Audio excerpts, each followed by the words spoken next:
October 6, 2025.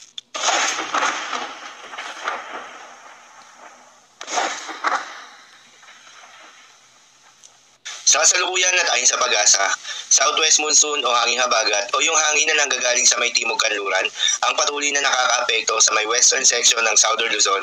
Dahil dito ay asahan yung maulap na kalangitan na may kalat-kalat na mga pagulan at thunderstorms. Habang sa nalalabing bahagi pa ng ating bansa kasama ng Metro Manila, asahan naman yung generally fair weather condition, mainit at malinsangan na panahon sa umaga hanggang sa tanghali. Ngunit pagsapit ng hapon o gabi, ay asahan naman yung mataas na tsansa ng mga pagulan na dulot ng mga localized thunderstorms. Samantala, yung binabantayan na bagyo sa labas ng Philippine Area of Responsibility na may international name na Bagyong Halong ay huling namataan sa layong 2,130 kilometers east-northeast ng extreme northern Luzon. At isa itong tropical storm category na may taglay na lakas ng hangin na umaabot sa 85 kilometers per hour malapit sa gitna at pagbugso na umaabot sa 105 kilometers per hour. Kumikilos pa west-northwest ward ng mabagal.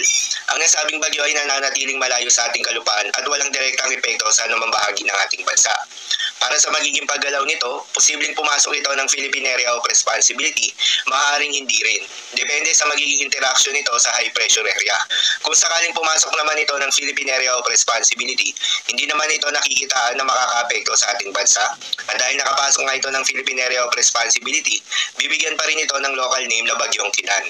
Pero paalala pa rin po palagi na posible pa rin ang mga pagbabago. Kaya naman patuloy lamang na magantabay sa mga update nating ilalabas, lalo na ng pag-asa. Para naman sa magiging lagay ng panahon ngayong araw ng Lunes, dahil nga sa epekto nitong southwest monsoon, asahan sa Palawan ng maulap na kalangitan na may kalat-kalat na mga pagulan at thunderstorms. Posible ang mga pagbaha o pag-uho ng lupa due to moderate to at times heavy rains. Habang sa Metro Manila at nalalabing bahagi pa ng ating bansa, ay asahan naman yung bagyang maulap hanggang sa maulap na kalangitan na may kalat-kalat na mga pagulan o thunderstorms. Dulot naman yan ng mga localized thunderstorms.